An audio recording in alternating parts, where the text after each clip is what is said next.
All right, it's time for Yogi and the Beach Man. Hi, I'm Jim the Yogi. And I'm Rick Beach the Beach Man. We're two Michigan transplants now living in Southwest Florida. In fact, we're cousins born in 1964, just a month apart. I like to meditate. And I like to play bass in a band. I'm into chanting Om. And I'm into throwing down some classic rock. But together, we're on a mission to promote people that are helping other people. We want to make the world a better place. One conversation at a time. So sit back, turn up the volume, and get ready to laugh. Because we like to have fun while we spread the love. Interviewing lovely people, yes, we have fun. Made sure to look as handsome as I can. That was a good idea. I think someone else wants to meet you. Oh, it's Mr. Hunter. What's Hunter, up, you want to say hi? Want to come and say hi? Come here. Hi, Hunter. He's a big boy. Oh yeah. he was excited about the like 80. He's 65 pounds. 60, okay, right around our dog size. Yeah. He's close. He's very tall and very lanky. All right, welcome to Yogi and the Beach Man. I'm Jim the Yogi. I'm Rick Beach the Beach Man. Today we are with our friends, the Migliara brothers, Massimo and Marcello. They are the founders of Canine Cuisine BH, and they're back on our show. They've been here before. We loved our conversation with them last time, and we couldn't wait to get them back on our show again. So we're excited about today. How are you guys? And welcome. Thank you for having us. I'm doing well. My brother's doing well as well. Yeah. We're happy to be back on the show. Excited for what we're gonna talk about today as well. So, and obviously this little guy is excited as well. So thank you for having us again. Our pleasure. Believe me, it's definitely our pleasure. Hello, Hunter. Yeah, for those not watching on YouTube, there's a very cool looking black dog. We have the H&BH over here with us today. Unfortunately, the other one is not up and about because he actually broke his leg a couple of days ago. So he's all bandaged up. How did he break his leg? He awkwardly fell as he got excited when I got back home, and unfortunately, he fell in awkwardly. It was a twist fracture. Took him to the veterinarian, did some X-rays, and he had a pretty bad break. So now he's all cast up and bandaged up and getting some rest. Yeah. Yeah, glad he's doing okay though. Thank you. Yeah. How old is he? Bear is 3 and Hunter is 4. Bear's the one who's injured. Okay, so he'll heal quickly. Yeah, exactly. He's still young. He's a spring chicken. Yeah, for sure. I have a Yorkie about 8 pounds or so, and he just turned 6. But when I first got him, the little girl down the street was holding him and just holding him up. Blah, blah, blah. She's not very tall, and on over the grass, and the dog squirms out of her arms and falls about 24 inches onto the grass and broke his front leg. Really? Oh my God! No. 2 foot fall. That's crazy. On grass. On grass. On grass too. I had. What are you gonna do? Yeah. I spent $2,800 I had to go to a specialist because his little leg was only like that big.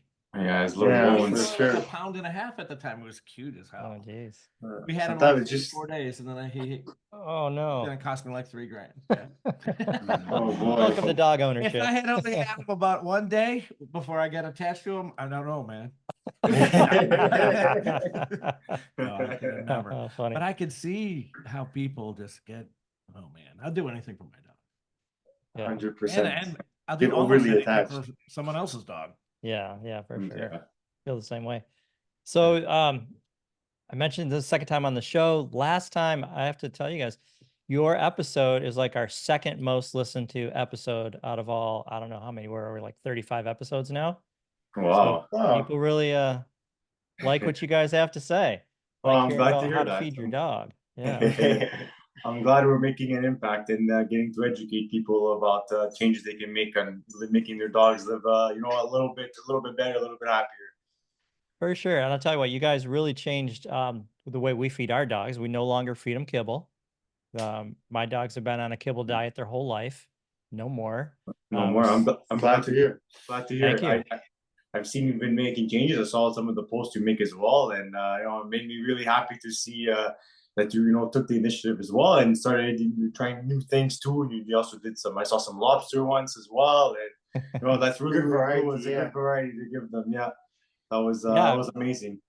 Yeah, we've come a long way, and I do have to say there's been some ups and downs. The dogs got too much fat at times, and they ended up getting the really runny runs. That's not very fun. But it's a learning process, and we've been figuring it out and watching a lot of videos but trial and error. Yeah, it's well, and it's been several months, and you guys were one of our first guests as we got this going. So I'm certain that not everybody that might be listening now had listened then. So tell the audience what you guys do, a little bit about you real quick. So, and then we'll get into the dog food stuff. Yeah. Perfect. Dog nutrition, I should say. The dog nutrition. Yeah. So we are B&H. We started this adventure because of my brother's two dogs. So obviously Hunter, the one over here that's on my side, and as well as Bear. So Bear has lots of allergies, and we discovered this because of he started getting a lot of allergic reactions. He was started to get very itchy. He would make a lot of like screeches and scratches and on his face. It was like very hard to see him go through that. So we knew something was up, and we knew we had to figure out what it was. And after going to see the vet and discussing and making him obviously do an examination, they told us it's due to food allergies. So because of how the food industry for dogs is and with kibbles, a lot of it is one, not regulated, and two, there's a lot of cross contamination. We knew that it wasn't really safe for him to try and eat different kibbles. So we took it upon ourselves as being chefs and being adventurous and willing to comfortable with food, willing to take on challenges. We took on this challenge and trying to change their diet and feed them better food and better quality, and as well as obviously to cater to his allergies. So from there on, we made big changes. We spoke to animal nutritionists. We did our own research. We took some courses as well. We're still taking courses actually as well to learn as much as we can, because we live in a world that there's never enough to learn. So I always want to learn, and especially for my brother wants to learn as much as he can.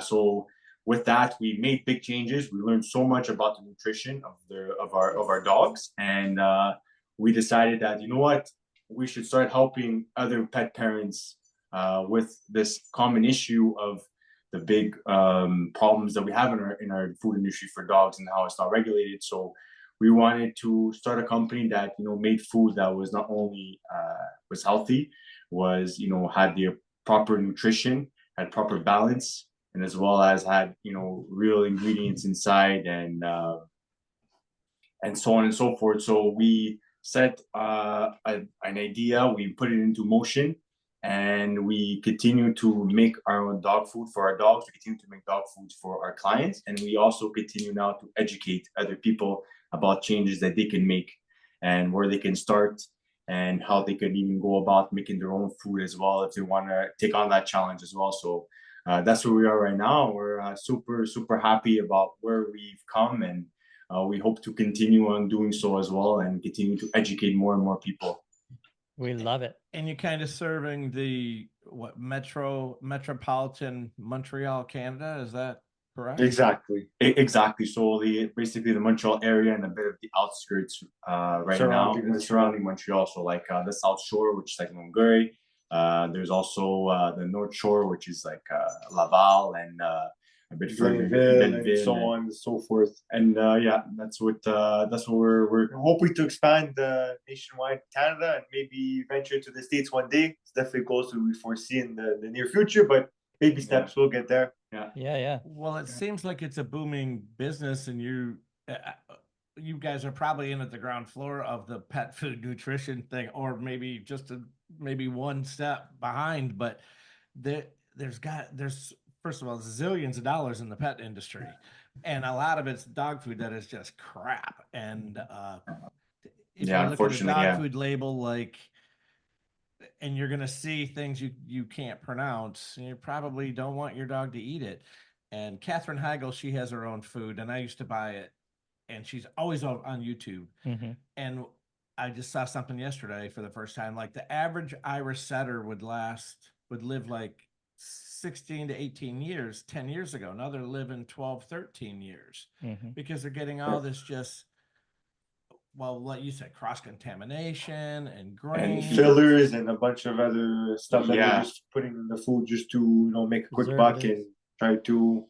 Yeah, one of the biggest problems with kibbles. I don't want to obviously get in trouble, but I'm not gonna start naming names. But there are most kibble companies will use over 50% carbohydrates in their meals, which is obviously a way to save money and save on food. So essentially, they're selling a cookie, right? They add other stuff Yeah. as well, but the problem with most dog food brands is what they're using as carbohydrates are not they're not safe for human consumption. So they're lower grade carbohydrates that obviously save them a lot of money by buying these lower grades. And they're putting that in the dog food, and there could be other contaminants inside as well. There's been known to find mold and so many other things that are deemed not safe for human consumption. So they put it in our dog food instead, which for me just boggles my mind how you would consider that safe for dogs, but it's not safe for humans. It should be, if it's not safe for humans, it's definitely not safe for dogs, right?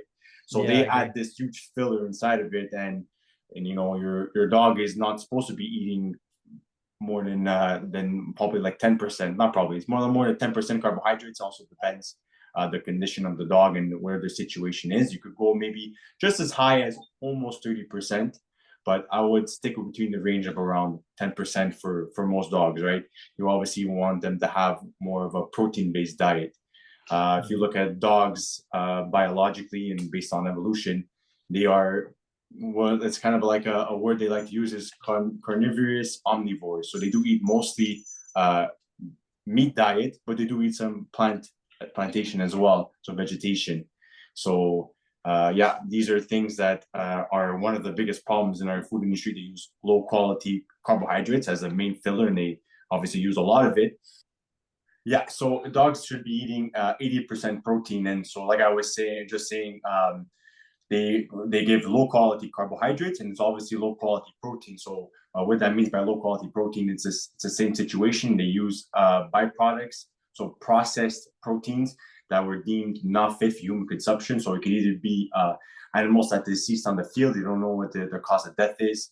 So what they'll do is they'll take these low quality meats that are deemed not safe, and they'll cook them multiple times, sometimes as far as 4 or 5 times, to really make sure that they kill off this bacteria. But by doing so with this high heat, you're killing off all the good nutrients and all the Yeah. good stuff that's in it. So you're getting these byproducts, such as like you'll see on the meals, you'll see like a pork meal or chicken meal. Those words like meal is just essentially is a byproduct of using a processed protein. So they do, yes, they do put some protein, but they're using a protein that is missing all the good stuff in it, right? So in the Yeah. end, what is it? It's just considered like almost like another filler. I've So heard they kind of do the same thing with milk, where they ultra process it. They actually make it so hot and scorch it that the milk turns black, and then they have to put dyes in it to make your milk white. And then they have to put all the, it's supposed to have vitamin D and all that. So then they have to add the vitamins to your milk. So you're not even really drinking cow's milk. You're drinking something no, else. you're not. Yeah, you're drinking a byproduct in a like a laboratory experiment of how they could, they could burn all the good stuff and then try to reintroduce it and try to make it reappealing by adding coloring and other things. Yeah, And it's just yeah, it's crazy. like that in milk, and it's like that in so many other foods as well. So it's very important to be careful, not only for our dogs but as well for ourselves. What exactly we're eating, we're putting into our body. I mean, Yeah. I'm Well, sure it's, well, for us down over here, here. Raw milk is illegal to consume or even to sorry to sell. Yeah. Yeah. So, but raw milk obviously is known to have a lot of benefits, even raw goat's milk. You know what I Right. mean? well, here in Florida, you can purchase it. There's several farm Okay. stores locally, but it has to have a sticker on it, not fit for human consumption. Okay. Interesting. So if I go to a farm or someone and you don't have to go far from where we're sitting right now to be out in the Everglades, and there are some redneck farms down here, and but a lot of cattle, like Florida's the second biggest cattle state in the country. Mhm. Really? And Wow. then they ship them off to Texas. They start them here and they ship them off to Texas and finish them. And that's how that works. The cattle guy down here told me that. But what was I talking about? I was going I don't somewhere know. with that. I don't know. Oh, damn. But I got a question for you because we got Yes. I'll remember. we did get feedback from the first time you guys were on the show, and if you're listening now, I recommend you go listen to that episode. It's What's in Your Dog's Bowl. Great episode. But one of the feedback we got was, okay, somebody says, "Oh, all right, I want to quit feeding my dog kibble. How do I start? What's the best way to start getting your dog off of kibble and getting him on to a better diet?" So that's a great question. And how I like to tell people, how I like to make them go about it. Obviously, it's not only a transition for the dog, but it's also a transition for the pet parents, right? And if you're maybe not comfortable at first, going, full pin and doing the whole meals, you could start by adding toppers to your dog's kibble and slowly introducing it that way. It also, as well, it helps the pet parents also just learn and to grasp what are good ideas and what good foods for your dog, but also helps with them internally. So making huge jumps in your dog's diet, it won't hurt them, but it'll cause them to have diarrhea, right? So what we always recommend is doing for example, from kibble to our food, it's a 7-day transition. So you do 2 days at about 25% of our food, and then you do another 2 days after that. So they will be day 3 and 4 about 50%. And then you do 5 and 6 at about 75% of our food in kibble, and then you do 7 day and plus at 100%. But another way to go about it, if you want to do something a bit more slower and maybe learn as well, you could start off by just putting simple toppers on top of their kibble. So stuff like cooked protein. So you could cook a bit of minced meat. It could be chicken. It could be beef. It could be bison. It could be goat if you'd like, or whatever you have available in your area. You could also do other types of veggies as well, even like sweet potatoes as toppers. You could do fruits as well, blueberries. You could do strawberries.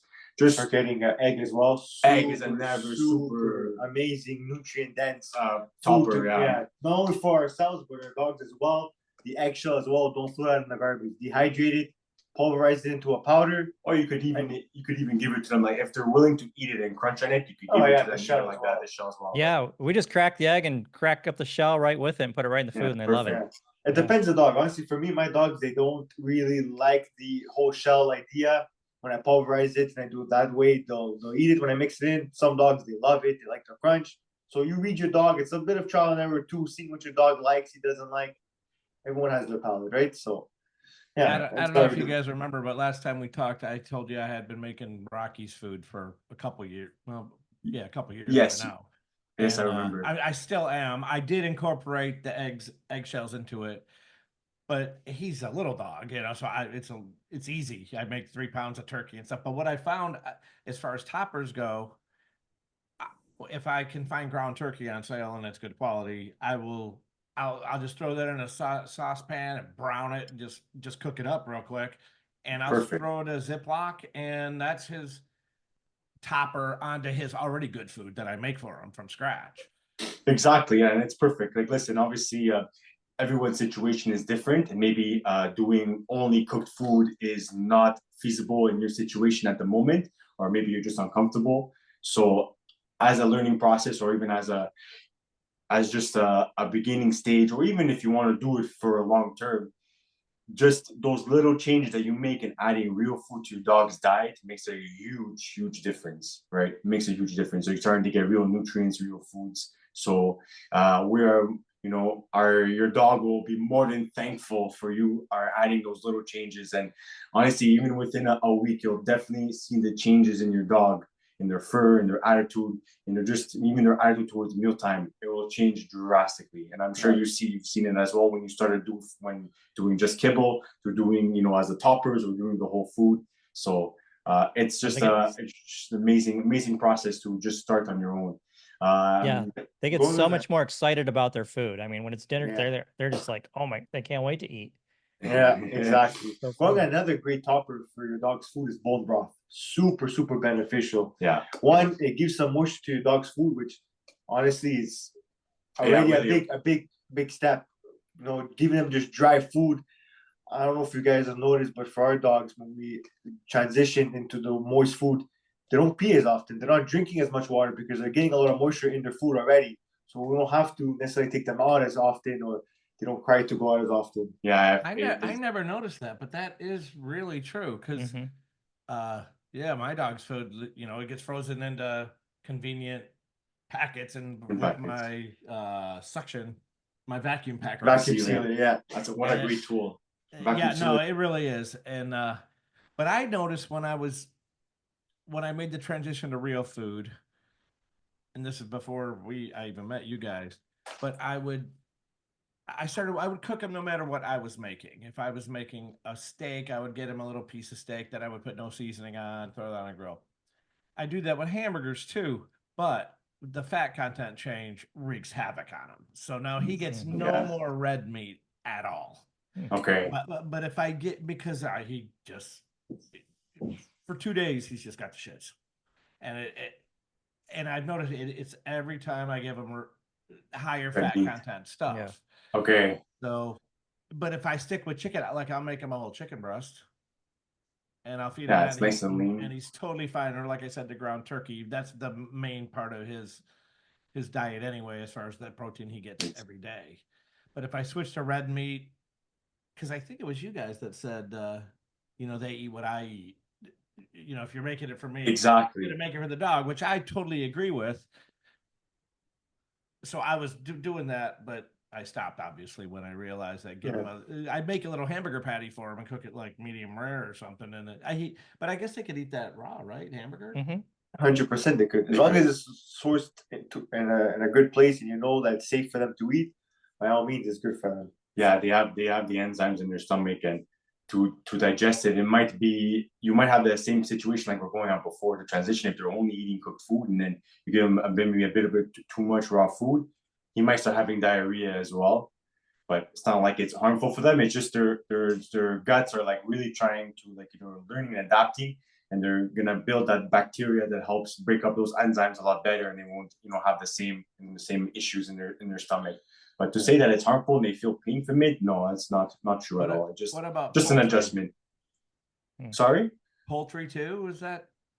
Poultry, yeah, so they could eat poultry raw as well, and they have the enzymes in their guts to really break it down as well. But like same situation as beef, it will cause them a bit of, at the beginning anyways. If they're used to it and they've been eating raw for a while, they could definitely eat it without a problem. A lot of people actually give chicken feet raw to the dogs, not only obviously because it's tasty and they like it, but the crunch and everything cleans your teeth, and there's other benefits as well, obviously from the bones and whatnot and the cartilage in the feet. So really good. Duck feet as well are amazing for them.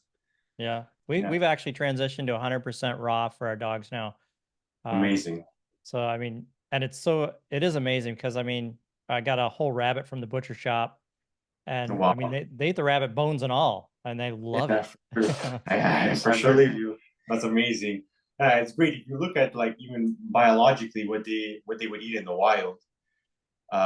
When dogs were not domesticated. I mean, there are some species of dog that still do live in the wild. But if you go based on that, what were they eating? They're eating whole prey animals. So that includes the bones they would eat. They would eat the meat. They would eat the organs. They would even go as far as eating the fur. Obviously, gets mixed in with the meat and stuff as they're like tearing the animal apart. They would also eat the stomach content of the animal. So if it was an omnivore, obviously, what is the omnivore eating plant-based food? They would get it from there as well. They would also eat vegetation and stuff that was growing and whatever they could get their hands on, right? And they're also known to be scavengers as well. So they would eat carcasses that were like half rotting, half not. So biologically, they could, because obviously dogs now it's a bit different, and they have to build up that stomach. They have to build up their gut to be able to handle it. But they do have a really strong gut, and they do able to adapt and have the enzymes to eat these certain bacteria and stuff that obviously are not a bit more dangerous for us to eat as well. Like for example, for raw chicken or whatever with the E. coli and stuff. So dogs actually could build a really strong gut and have the resilience to handle a lot more than we think, which is quite fascinating. Yeah. I find it interesting too with our dogs. One of them loves the vegetables, loves the fruit, just digs on it. The other one pulls all the veggies out, sets them next to the bowl, won't eat them, won't eat the fruit, but everything else is You're used to fine. meat. Yeah, sometimes they could be a bit picky. I mean, obviously they know what they like, right? So Yeah. that's why for us as well, we'll try to really mix it in well, break it down so that it's it's a bit harder for them to pick out. Maybe something I could recommend for you, you could maybe do is with a meat grinder, you could grind up the vegetables and grind up some of the meat and mix it together. So obviously he's not going to be picking out the pieces of carrot out of his food, and be able to. That's a trick that I Well, give to some people it's as funny well. that you mentioned carrots because I diced them up really fine the other day, Okay. so that she wouldn't be able to pull them out. But then she threw them up. Oh no. So I guess she knows what she should eat. Maybe as well. Maybe she just has an intolerance to carrots as well, and she just doesn't know how. Obviously, they don't have a voice, right? So they don't know how else to tell you. So maybe that's their way of telling you. It's something that people actually don't realize, that certain vegetables as well they could be allergic to, and the dog will tell you with signs, and that's like obviously they can't speak to you, but stuff like that. So it could be there's an allergy or an intolerance to certain vegetables as well. Yeah. So you could maybe avoid for her to avoid the carrots and see what else she'll maybe try to eat and how she handles it. Yeah, she likes broccoli, sweet potatoes, and those things. Just for some reason, carrots or fruit, forget it. Another thing. Yeah, so I recently added the sweet potatoes, and Rocky seems to like it. Yeah. Or green beans. She won't eat green beans either. They won't eat green beans? One does. One eats everything, and the other one so he doesn't discriminate. Yeah. One thing I did for my dog as well is we noticed that to some foods he was a bit finicky on, and he didn't want to eat it at first. We thought he was being picky, and also there were some foods that were giving him some hot spots as well. So we did an allergy test on our dog, and what we discovered from the allergy test was obviously some proteins and stuff that he may be allergic to, but also some vegetable intolerances that he had that we were not aware of. And then we started to put the pieces together. He goes, oh, that's why sometimes he would eat it. He would eat it once, eat it twice. And then after he didn't want to eat it anymore, so I was changing it up, and I was like, I couldn't figure out what it was exactly. It was because maybe there was the intolerance thing that, for example, cabbage. Cabbage is one thing that he's intolerant to. He would, after 2 times of eating, he would stop eating it. And I couldn't figure out why. It was because it probably was hurting his stomach. And he obviously doesn't have a voice to tell us, right? So we figured it out, and by obviously starting to ask questions about why he wasn't eating it, that was his way of telling us that this is not something that is fit for me. So we were so thankful that we did this allergy test, and we got the results in, and we figured out some other things too that we know now what to avoid for him and what not to give him. So it was interesting, and it was super simple to do the allergy test too. It was cotton swab of his saliva inside of his mouth and a hair sample. You put that in a thing, you send it by mail. We send it to just regular post for you guys, US Postal Service, as we did it to Canada Post, and sent it to the facilities, and they did the results. We got it within a couple of weeks, so it was amazing. Super simple. And where are we sending it to? I mean, who does these allergy tests? It's a US company that does it. If I'm not mistaken, it was this company that works with Adored Beast. I might be mistaken. I will double check and I'll send it to you, and you could maybe add them if you would like. I will. I'll put it right here, right there. On the video. Yeah, please send that. Yeah, it was. They were honestly amazing, and they gave us, like I said, the results pretty quickly, and very detailed, very detailed of different things that you could be allergic to, and different intolerance. So there was things that are allergic to, like really allergic, which was like highlighted in red, and it was the things that were intolerances. So obviously things that won't maybe cause them severe allergies, but obviously like cause them certain digestive problems or whatever. Discomforts, exactly. Interesting. Very cool tool. Yeah, I can imagine most pet owners wanting to do that. Yeah, especially if you're making the transition. That's it. But especially, certain dogs will be more susceptible for allergies and whatnot. So, you read your dog, you could tell, oh, he's itching a lot. He's scratching it. Because us, one of the biggest tells was he would rub his face on the concrete aggressively, and obviously it's raises flags, right? So you see certain things like, you know what? There's something, yeah. Yeah, there's let's do the something- test. Let's figure out what exactly is going on over here. And that's it. And other dogs and other breeds that are not acceptable to allergies. You see and you go from there. And Yeah, that's you right. you have to read your dog at one point. It's trial and error for everyone, even people who are a bit more knowledgeable on it. You're still learning stuff, and you still, You never stop learning, Yeah, right? So exactly. there's always more to learn. More to learn about our dogs. Yeah. All right. I'm Right. gonna ask you guys kind of a weird question because, like, in this transition from them having the runs to having what we call like soft serve to very to very firm. And I don't know if you know the answer to this or not. What should your dog's stool be like? How firm? How you know? So it should be definitely firm enough to keep its shape as it comes Formed. out. They Okay. should be nicely formed. You shouldn't see your dog forcing so much either for it to come out, right? Yeah. So those are like really good signs to tell if your dog's having proper bowel movements. You see him as soon as he squats, it comes out, it's fully formed. It's nice. It's mushy. It's definitely mushy. I wouldn't say it's hard at all, but Okay. also it doesn't have to force. So you look for those signs. Those are the best ways to go about it. And let me tell you, we've done a lot of poop examining to make sure I kind of probably looked like a weirdo in the parks, picking up my dog's poop and saying, "Oh, I like talking to myself like, oh, this one was a good one over here."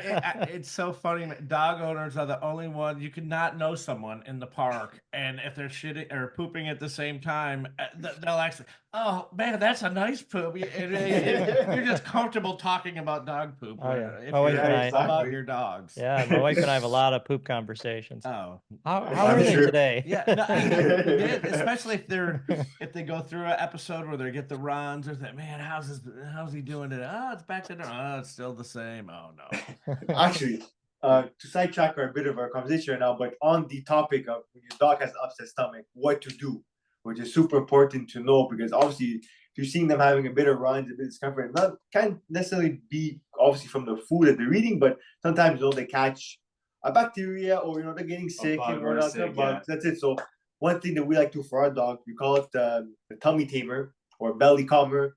Basically, Say that again. Tell me what? Tummy tamer.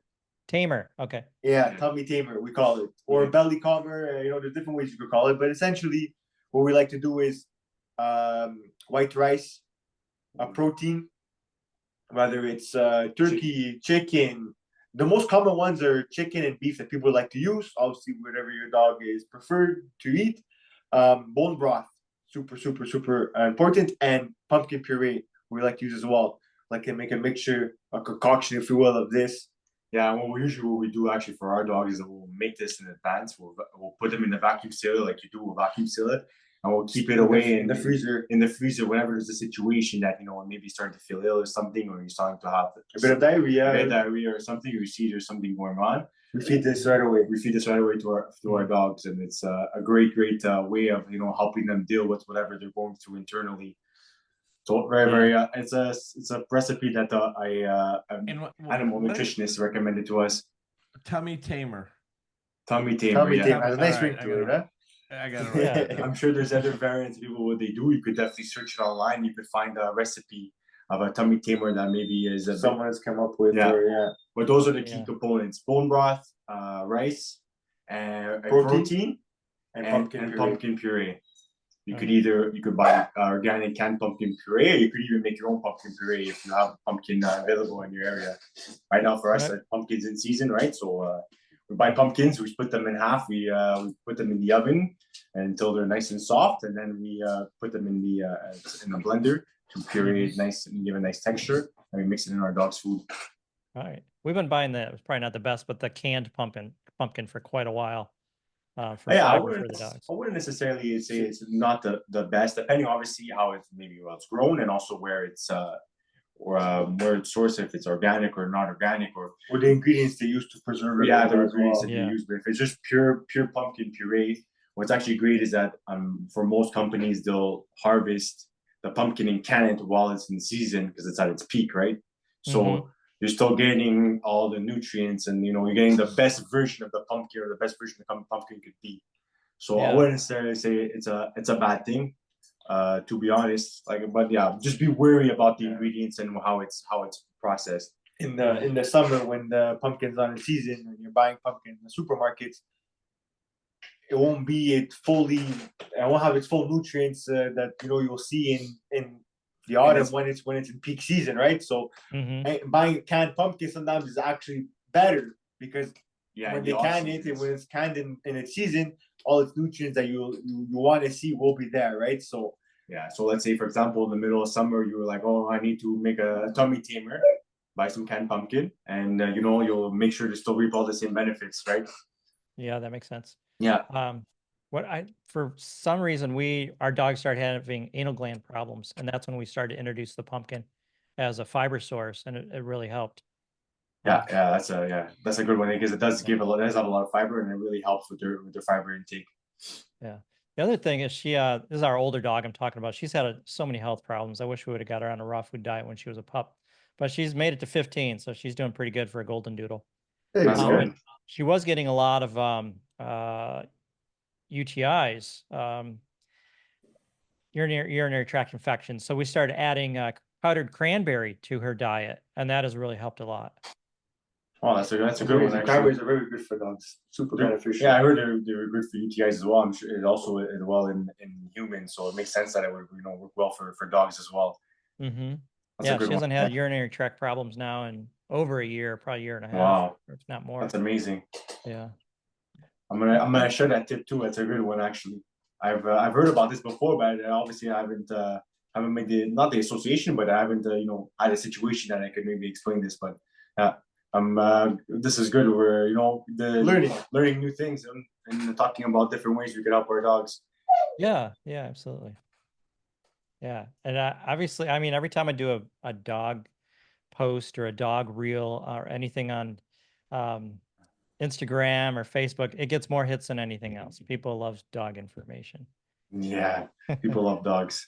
People love to learn about ways they can help their dog. Obviously, everybody wants the best for their dog, right? So yeah, I feel like as a population too, in general, people are more weary and want to be more informed on how to give the dog a better life in general. And honestly, like people just love their dog. I'm not gonna say they love them more, but people more aware of what's going on. And there's a lot more information about what exactly is going on in the dog food industries or the dog industries in general. So I'm glad that we live in an era that it's a lot more it's a lot more talked about and a lot more realization about what the changes and what we could do to really help our dogs. So we definitely live in a good time for that, and our dogs live in a good time for that as well because we have all the resources available to help them. Yeah. Is that there's the other guy want to be in the podcast too. Oh, okay, great. I loved having both of them in there. So have you guys done any research on dog vaccines? So I've actually done some research. I've watched some videos about it. There's a lot of controversy with dog vaccines. A lot of as well as human. As well as human, right? What have you learned about dog vaccines? So I've learned that to make sure you do your research before just giving your dog any vaccine.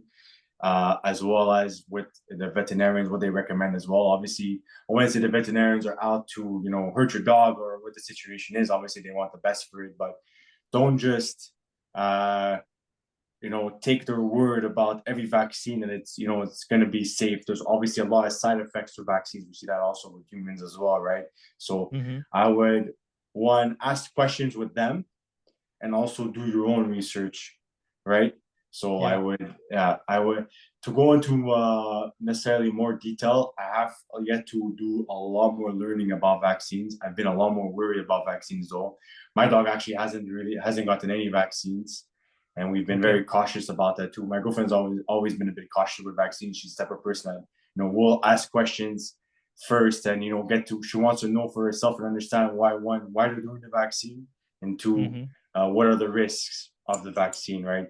So like I said, the same thing for humans. There's a lot of risk when it comes to vaccines. So just do your research and do your homework before just trusting blindly of what vaccines to give your dog. I've seen a lot of. My wife's done a lot of research recently on dog vaccines, and one thing that she found that I found interesting is that a lot of times they want to revaccinate for something they've already been vaccinated for. And there's Yes. no actual studies, and they don't do titers to tell if those vaccines are needed. Like once they get them, a lot of times they only need it once, but then the vet wants to vaccinate year after year after year after year after year, and the dogs really don't need it from what the material she was reading said. Exactly, they don't need it. And one thing I've also seen is a problem that dogs have with getting too much vaccines or certain vaccines. They even one thing I want to mention for sure, where your dog gets vaccinated, super important. You don't want your dog to get vaccinated too close to their body or as high on their leg. You want it to be as low as possible on their leg. It's becoming more and more common that vaccines do cause wherever the insertion is cancer. And Wow. which is really scary. When I read about this and I heard about this, I started doing a little bit more research. And what they say is where the insertion is, it could cause a cancer there. And rather to be safe than sorry, if you have like whatever situation you have, to give your dog a vaccine, then that's what you choose to do. If by some chance there is a cancer that develops there, the lower it is on the leg, they will be able, especially if they catch it soon enough, to amputate your dog's leg and actually save their life. But if it's too high up, it'll spread a lot quicker. Yeah. And I've seen pictures of dogs, that they had their vaccine too high up, and you see right away the cancer, and it like really swells in the spot out of nowhere. And this doesn't necessarily mean it could happen right away. It could happen, in years to come, and it obviously spreads a lot quicker throughout their body. And then unfortunately, you lose your furry friend, right? And it's a sad thing to talk about, a sad thing to think about. But unfortunately, I'd rather have them, maybe lose a leg than lose them completely, right? It's going to be hard for them to adjust, but they'll learn to adjust, and they're resilient. And at least you could still have them around, and they could still live a longer and happier life, rather than losing them completely. So it's something I'm wondering if even this short talk about canine vaccinations is gonna, because if we had this conversation about people vaccinations and put it on YouTube, we will get struck. Yeah, I guarantee it. interesting. So I'm interested to see if talking about canine vaccines, if that's gonna stir the pot a little bit.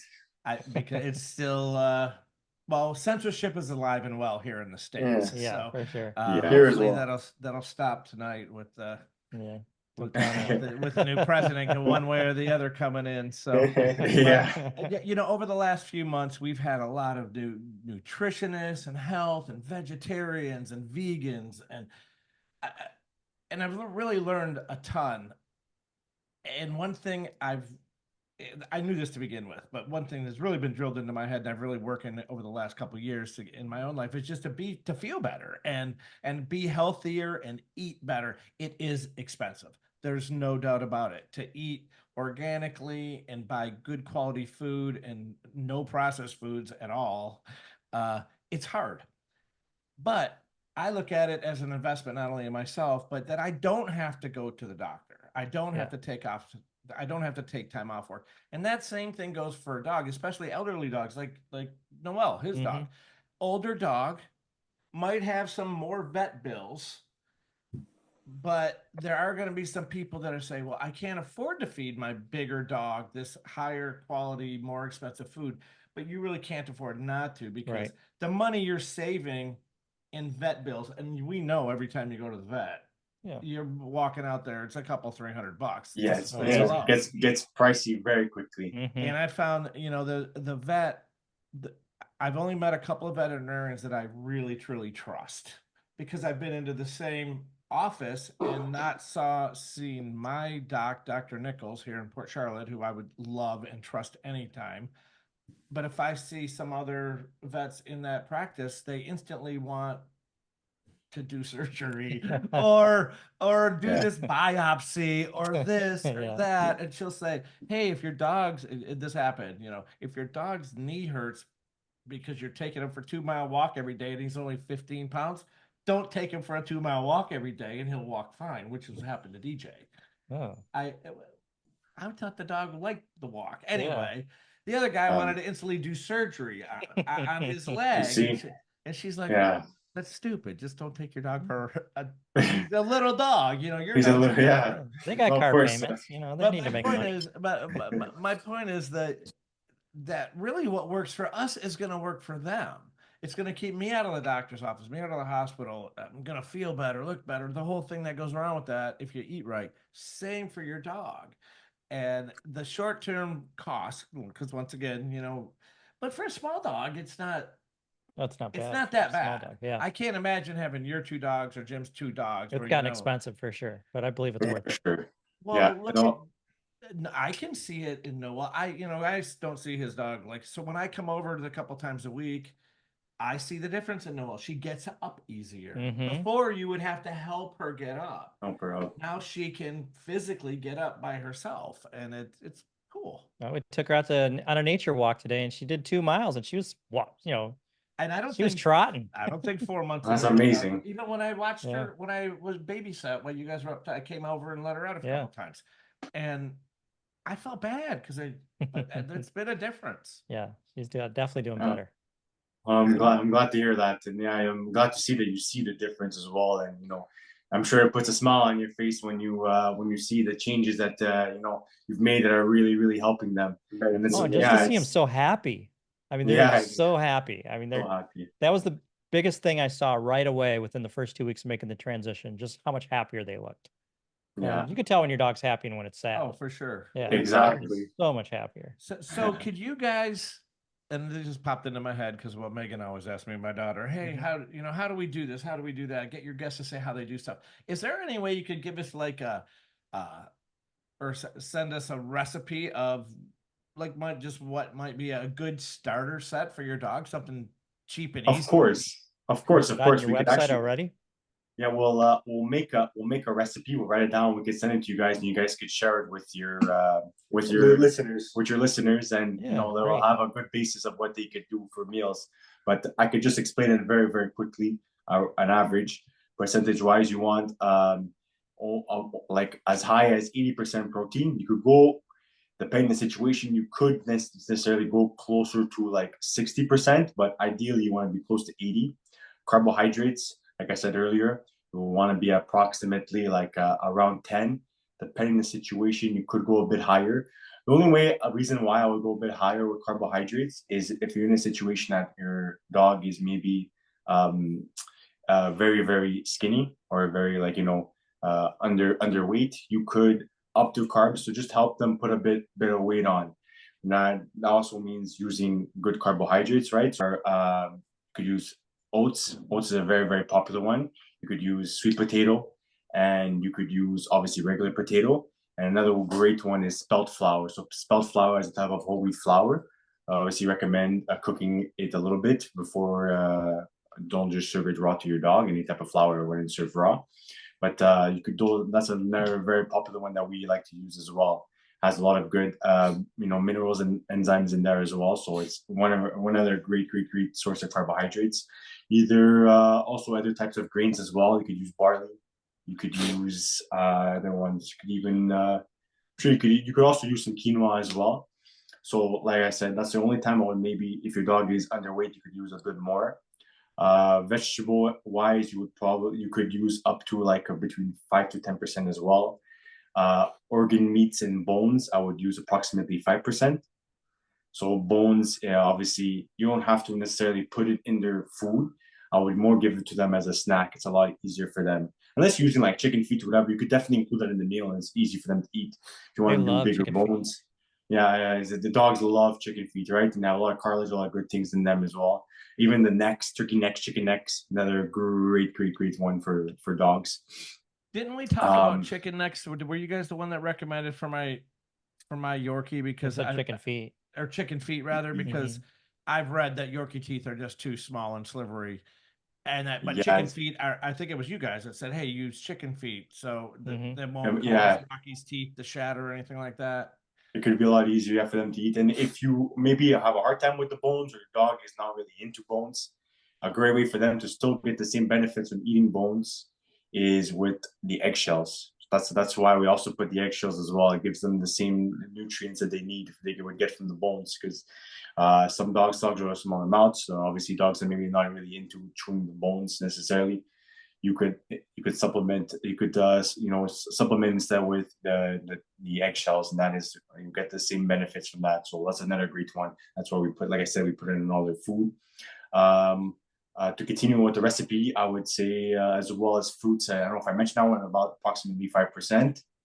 And you could also implement the bone broth. The bone broth, I would put about, what would you say? It's about 50 to 100 mLs in each meal. Give or take, yeah. Give or take, yeah. Depending the size of the dog. Depending the size of the dog. If you're doing obviously dry food and put bone broth, I'll probably put a bit more. I would put just enough to just fully submerge the kibble, so that the kibble gets nice and soft and absorbs it all. Am I missing anything else for the recipe? No, that's all. What about prebiotics or probiotics? That's actually what I was just gonna say. So even though we feed our dogs, real food, we still put toppers on it. Yogurt being one of them. So I always like to put a dollop of yogurt on top of each of the meals. They love it. It's the first thing they go for. They have yogurt all over their face after. Yeah. Like you're saying, probiotics, prebiotics. It's very important to give probiotics, but just as important to give prebiotics, right? So, just to give you a bit of an explanation of the difference. Probiotics help your obviously your gut and your gut bacteria, but if it has nothing to feed off of, so what should feed off of is prebiotics, it will start eating the good bacteria in your stomach lining, which could cause problems like leaky gut. So you shouldn't be only giving probiotics to your dog and thinking that you're helping them. In reality, you're actually doing the opposite effect. So you have to give that prebiotic bacteria something to feed on. So what do you feed them? What you feed your probiotics with is prebiotics. So examples of great prebiotics would be like oats, cabbage, asparagus. Those are all great prebiotics. I'm sure you could even check on ChatGPT, or you could go on the internet. You'll find other great sources of prebiotics. These things are flaxseed is a good. Flaxseed as well, exactly, is another great prebiotic. So it's a must. So I definitely recommend probiotics, but don't give probiotics without some prebiotics as well, because you need that probiotic bacteria really needs something to eat and thrive off of, and you don't want it to thrive off the good bacteria inside your dog's gut, right? So yeah, super important. I use rice as a filler and also as a carb, but I haven't heard you say anything about rice. Yes, rice is a good one as well. Yes, even brown rice as well.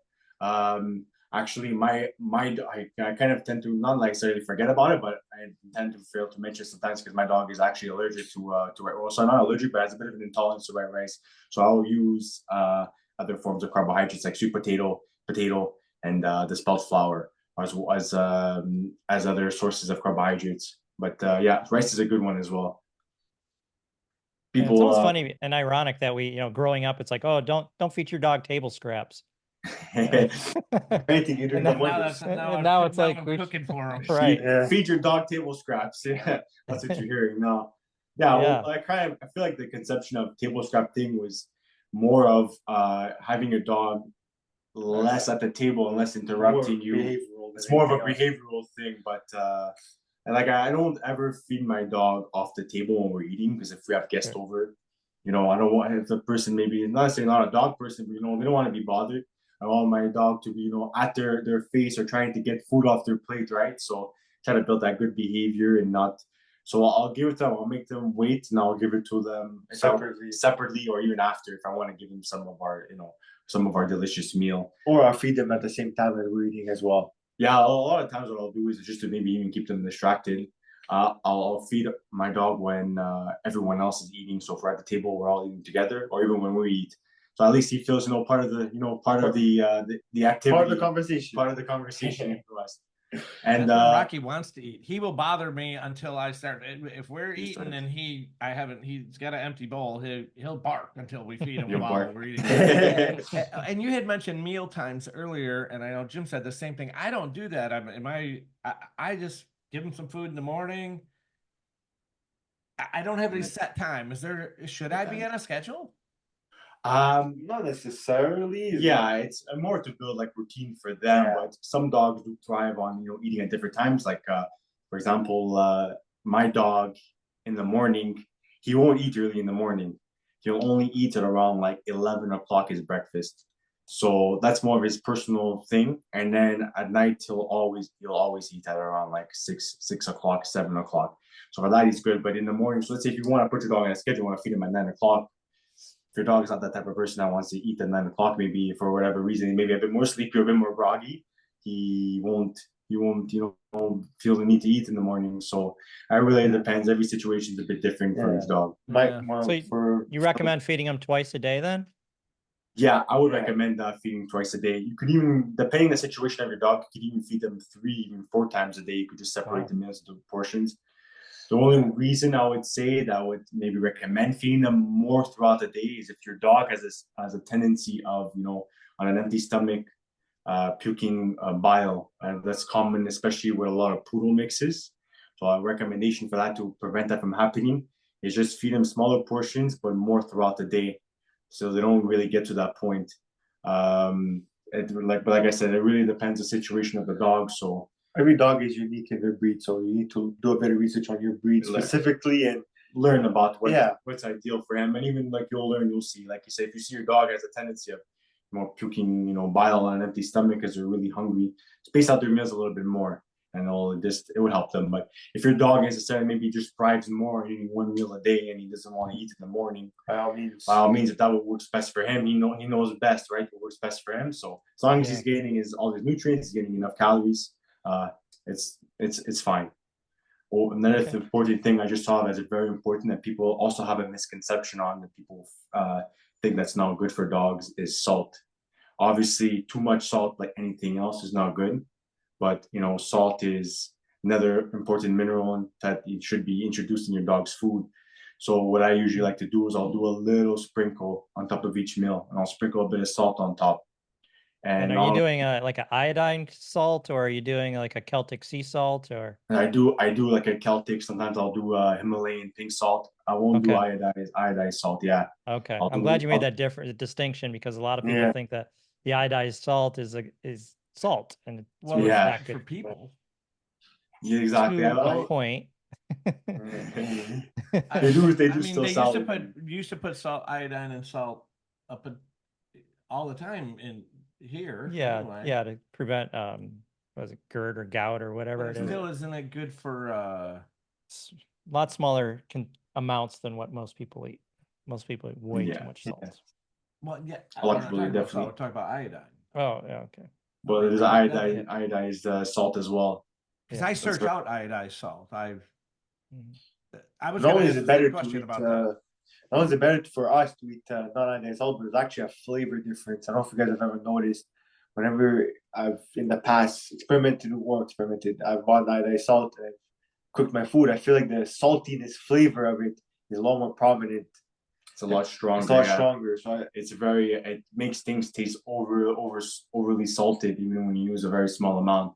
So it's a common practice even between chefs and stuff that we don't use iodized salt because of its flavor profile that it has, and it's very intense. It's very intense. Oh, we try to avoid it. So yeah, it's an important for us to have a little bit of salt, obviously, like everything else in moderation, and it's important for our dogs to have it as well, small amount. Even some tell signs to see if your dog is missing salt. One of the most prominent tell signs is if your dog has a tendency of licking you a lot, especially if you sweat. So you're thinking your dog is just being weird or whatever the situation is, being funny or being cute. He's actually trying to get the salt from you, so you could benefit from some of that salt.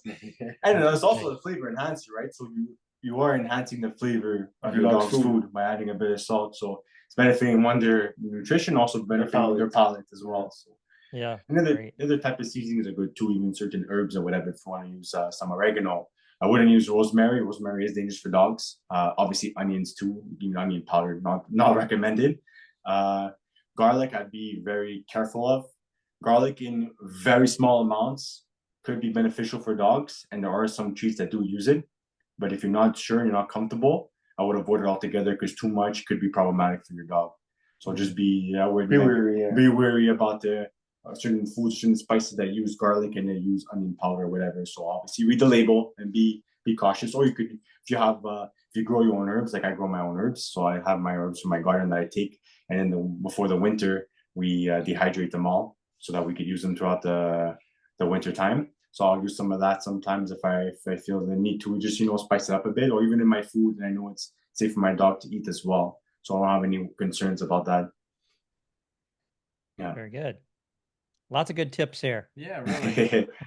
we're gonna make trying to give you guys as much knowledge to your listeners as possible to help as many pet parents as possible, right? So I know I appreciate it, and I'm sure others that are listening right now appreciate it as well. Well, and it's not something you're going to turn on the TV and see, how to the whys about this stuff. No one's. You have to search it out. So hopefully we'll get in a few people. Oh, this is good. Yeah. Let's find out how to make my dog. And, I mean, really. And you said if it's a skinnier dog, give it more carbs. That really, I can imagine going to raw food or just any of the, even the way I cook, not raw, but for Rocky, if you had an obese dog, it probably would just be the best thing in the world, just to get off the filler. Yeah, to get off the carbs, right? So if your dog has an obesity problem, you're trying to regulate his weight, you would obviously minimize the carbs tremendously, right? So just to help them, obviously the fat as well. You don't want to give them too much fat, and that will help tremendously with managing their weight. And once you get that all regulated, keto diet. Yeah, the keto diet. Without choice. But any dog's gonna be happy, right? Eating carnivore Exactly. diet, they're not gonna care. Right. No, they're not at all. They'll be very more than happy. They're not even going to be realized that you're putting them on a quote unquote diet, really. right? Especially when they're used to eating kibble. Yeah. Sure. All right, guys. Any last words about dog nutrition or anything you want to share about what's going on with you guys lately? So one thing maybe I want to share what's going on with us lately. We are planning in the new year, beginning of the new year, to host some seminars in the Montreal area. So if there's any listeners in the Montreal area that want to learn a lot more about their dogs and ways they could help them, where to start exactly. You could look on our Instagram and our Facebook. Our Instagram handle is K9BH, and on Facebook it's Cuisine K9 BH. Look out for when we'll be posting those seminars, and we'll be giving so many more tips. We'll be giving recipes. We'll be giving more in-depth detail about the nutrition and the breakdown of what exactly will benefit your dog the most, right? So and how to start, and obviously how to start, right?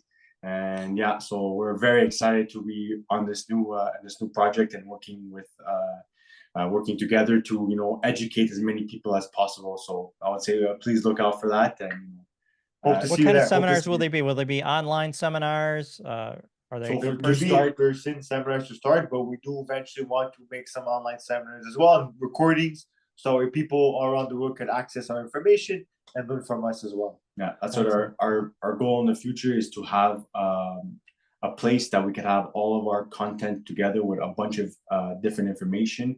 So how to make your dog's food, how to make cooked food, how to make raw food, different treat recipes. So we want to have videos of how to make just regular cooked treats, even how to make dehydrated treats. That's something we haven't touched upon. We didn't touch upon it in this conversation, but next time we'll have to do a whole thing on dog treats. There you go. No problem.